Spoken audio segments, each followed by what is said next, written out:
lines, the feeders are drawn. They are mankind's vultures, picking clean the bones of human emotion, of shattered lives. They are the word's creation, an enigmatic part of the equation that defines the balance in all things and requires accountability for human behavior. No one is exempt. No one is spared.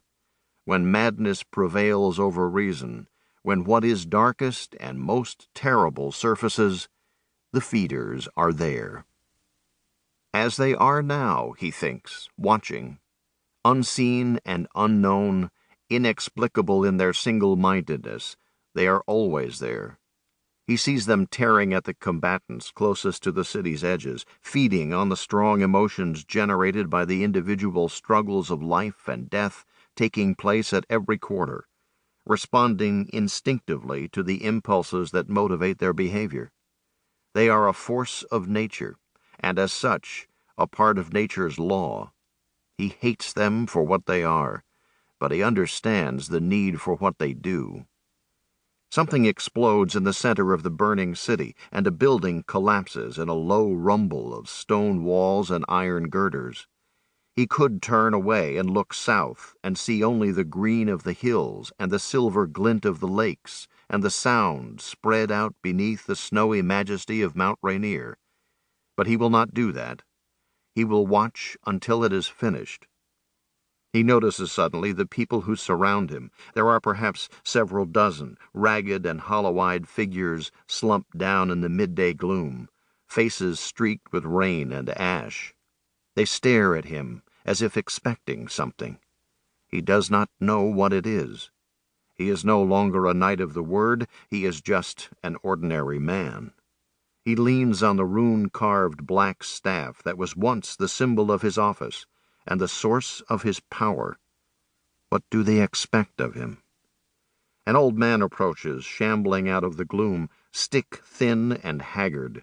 An arm as brittle as dry wood lifts and points accusingly.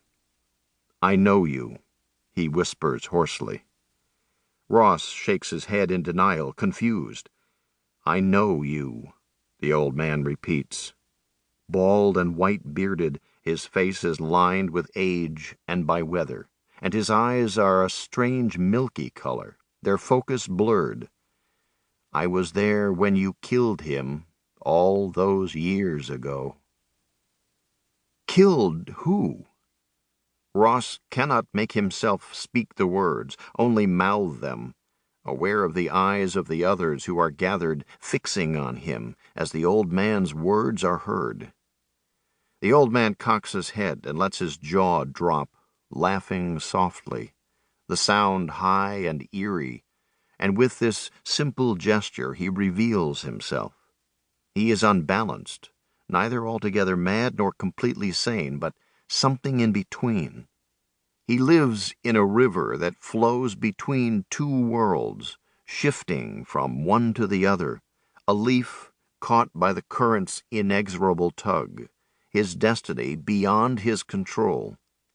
The wizard. The old man spits, his voice rising brokenly in the hissing sound of the rain. The Wizard of Oz. You are the one who killed him. I saw you. There, in the palace he visited, in the shadow of the Tin Woodman, in the Emerald City, you killed the wizard. You killed him. You. The worn face crumples and the light in the milky eyes dims. Tears flood the old man's eyes and trickle down his weathered cheeks. He whispers, "Oh God, it was the end of everything." And Ross remembers then the jagged-edged, poisonous memory he had thought forever buried, and he knows with a chilling certainty that what the old man tells him is true. John Ross opened his eyes to the street-lit darkness and let his memory of the dream fade away. Where had the old man been standing that he could have seen it all? He shook his head.